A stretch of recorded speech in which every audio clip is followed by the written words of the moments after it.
قراءت کی کون سی غلطی سے نماز ٹوٹ جاتی ہے؟ آفرین صاحبہ انڈیا سے۔ قرآن مجید میں کچھ ایسے مقامات ہیں کہ اگر انہیں نماز میں تھوڑا سا بھی غلط پڑھ لیں تو نماز فوراً ٹوٹ جاتی ہے۔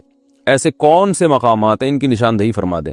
بھائی قرآن مجید میں ایسے مقامات تو ہائی لائٹ کرنا تو ناممکن ہے، وہ تو سارے ہی مقامات ایسے ہیں کہ ان کو آپ غلط پڑھ لیں گے تو وہ نماز ٹوٹ جائے گی۔ کتنا غلط پڑھیں گے کہ کسی آیت کو اتنا غلط پڑھ لینا کہ آیت کا اصل مفہوم بالکل اس کے اپوزٹ ہو جائے۔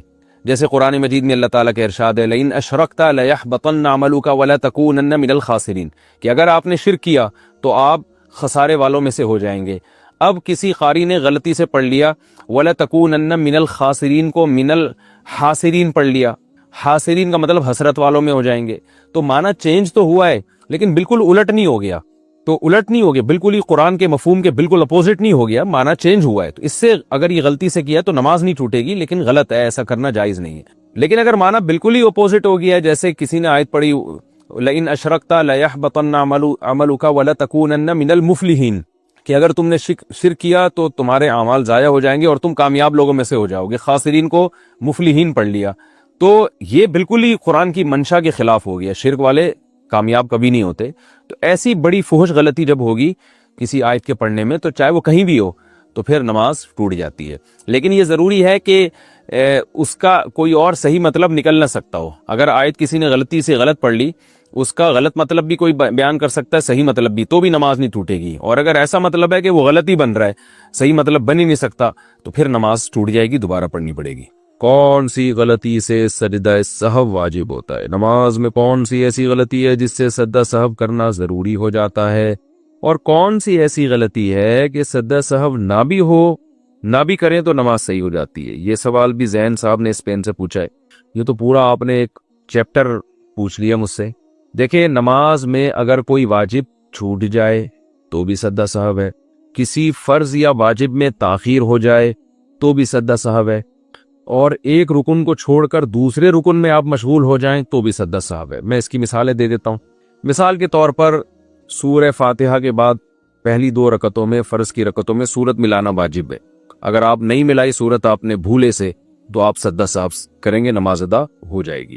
اتحیات آپ بھول گئے تو بھی سجدہ سہو سے نماز ادا ہو جائے گی۔ اور یہ تو ہے کون سے ارکان آپ بھول گئے، ٹھیک ہے نا، یعنی جو واجب آپ سے چھوٹ گیا۔ واجب یا فرض میں تاخیر سے بھی سجدہ سہو واجب ہوتا ہے۔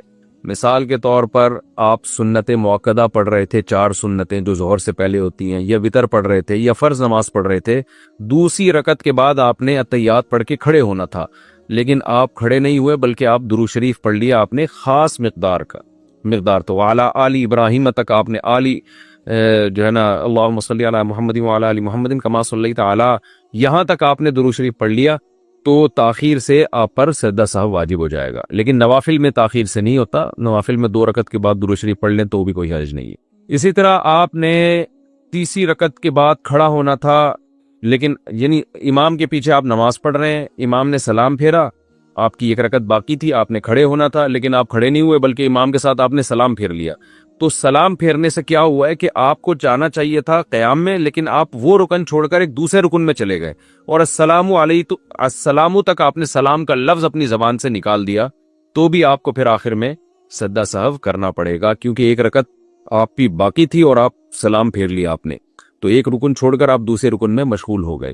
تو یہ کچھ احکام ہیں جو عام طور پہ لوگوں سے غلطیاں ہو رہی ہوتی ہیں، تو ان غلطیوں میں آپ سجدہ سہو کریں گے تو نماز ادا ہو جائے گی۔ اور اگر آپ نے نماز کا کوئی رکن چھوڑ دیا تو پھر سجدہ سہو سے نماز نہیں ہوتی۔ مثال کے طور پر نماز کے بعد آپ کو آخر میں یاد آیا میں تو رکوع کیا ہی نہیں ہے، نماز کے بعد یاد آیا، تو رکوع چھوڑنا تو ایک فرض چھوڑ دیا نا، آپ نے رکن چھوڑ دیا، تو اس کی سجدہ سہو سے تلافی نہیں ہوگی۔ یا نماز میں ترتیب الٹ دیں آپ کہ رکوع آپ نے چھوڑا تو تھا لیکن سردے میں جا کے یاد آیا کہ میں نے رکوع نہیں کیا ہے، تو پھر آپ کھڑے ہوں گے، دوبارہ رکوع کریں گے، پھر دوبارہ سجدہ کریں گے، تو یہ ترتیب جو آپ سے چینج ہوئی ہے نا، اس کی وجہ سے بھی آپ کو سجدہ سہو کرنا پڑے گا۔ بہتر یہ ہے کہ بہشتی زیور جو کتاب ہے مسائل کی، جامع الرشید والوں نے چھاپی ہے تسہیل بہشتی زیور کے نام سے، وہ کتاب آپ گھر میں رکھیں، اس میں روز مرہ کے نماز کے، روزے کے اور بہت سارے مسائل اس میں ہیں۔ علماء کہتے ہیں کہ ایک ایسی کتاب ہے جسے پڑھ کر آپ نیم عالم بن جائیں گے، یعنی بیسک مسائل آپ کو معلوم ہو جائیں گے، اللہ نے اس کو بہت مقبولیت عطا کی ہے۔ وہ کتاب آپ گھر میں رکھیں اور وہ اپنے مطالعے میں رکھیں تو انشاءاللہ یہ روزمرہ کے مسائل، نماز کے، روزے کے، زکوٰۃ کے، آپ کے حل ہو جائیں گے۔ کیا دونوں ہاتھ استعمال کرنے سے نماز ٹوٹ جائے گی؟ کیا نماز میں دونوں ہاتھ استعمال کرنے سے نماز ٹوٹ جاتی ہے؟ دیکھیں، نماز میں کم سے کم حرکت کرنی چاہیے، وہ بھی جب ضرورت ہو اور جتنی ضرورت ہو۔ اس لیے جب ایک ہاتھ سے کام ہو سکتا ہے، آپ کو خارش ہو رہی ہے تو ایک ہاتھ سے بھی ہو سکتا ہے، تو دو ہاتھ کیوں استعمال کر رہے ہیں؟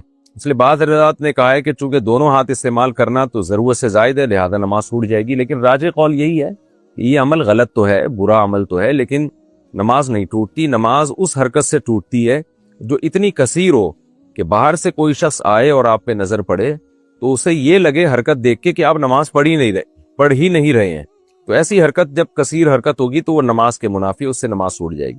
لیکن کسی نے غلطی سے دونوں ہاتھ ہلا لیے تو نماز انشاءاللہ نہیں ٹوٹے گی، لیکن یہ عمل بہرحال غلط ہے اور یہ ٹھیک نہیں ہے یہ عمل۔ وسوسے کی وجہ سے سجدہ سہو کرنا۔ نماز میں اکثر مجھے وسوسے آتے رہتے ہیں کہ رکعت کم پڑھ لی یا سورت نہیں پڑھی۔ اس قسم کے وسوسے دور کرنے کے لیے آخر میں سجدہ سہو کر لیتا ہوں، کیا میرا یہ عمل صحیح ہے؟ شمس خان پشین سے۔ بھائی شمس خان، تین قسم کے آدمی ہوتے ہیں۔ ایک وہ جن سے کبھی کبھار نماز میں غلطی ہو، ان کو شک پڑ جائے کہ پتہ نہیں 3 رکعت پڑھی ہے کہ 4 رکعت پڑھی ہے، تو ایسے لوگوں کے لیے افضل یہ ہے کہ وہ دوبارہ پڑھ لیں۔ اور ایک وہ ہوتے ہیں جو یہ ہوتا رہتا ہے ان کو ساتھ بار بار، تو ان کے بارے میں حدیث میں آتا ہے کہ نبی صلی اللہ علیہ وسلم نے فرمایا کہ فَلْيَبْنِ عَلَى الْيَقِينِ، کہ یقین پر بنا کریں۔ یقین پر بنا کا مطلب یہ ہے کہ آپ کو شک ہو رہا ہے کہ 4 پڑھی ہیں کہ 3 پڑھی ہیں، تو آپ نے 3 ہی فرض کرنا ہے ان کو، لیکن پھر 3 پڑھنے کے بعد کیونکہ ہو سکتا ہے یہ چوتھی ہو، تو آپ نے قاعدہ بھی کرنا ہے، اتحیات پوری پڑھنے کے بعد پھر آپ کھڑے ہو جائیں، کیونکہ ہو سکتا ہے یہ چوتھی رکعت ہو۔ اب جب آپ کھڑے ہوئے ہیں تو 5ویں بھی ہو سکتی ہے، چوتھی بھی ہو سکتی ہے۔ اس کے بعد پھر آپ نے اتحیات پڑھنی ہے، سلام پھیر کے سجدہ سہو کرنا ہے۔ تو اگر یہ 5 رکعتیں ہوں گی تو سجدہ سہو سے اس کی تلافی ہو جائے گی، اور اگر یہ 4 رکعتیں ہوئی ہیں تو بھی سجدہ سہو، اس لیے کہ آپ نے ایک اور قاعدہ اضافی کیا ہے۔ تو یہ نبی صلی اللہ علیہ وسلم کی حدیث ہے کہ فَلْيَبْنِ عَلَى الْيَقِينِ، جو یقینی چیز ہے اس پر انسان عمل کرے۔ 4 اور 3 میں شک ہوا تو اس کو 3 سمجھے، لیکن ہر رکعت کے بعد پھر قاعدہ کرے، کیونکہ اس بات کا امکان ہے کہ یہ چوتھی رکعت ہو آپ کی، تو پھر اگر قاعدہ نہیں کریں گے تو وہ فرض قاعدہ چھوٹ جائے گا آپ سے۔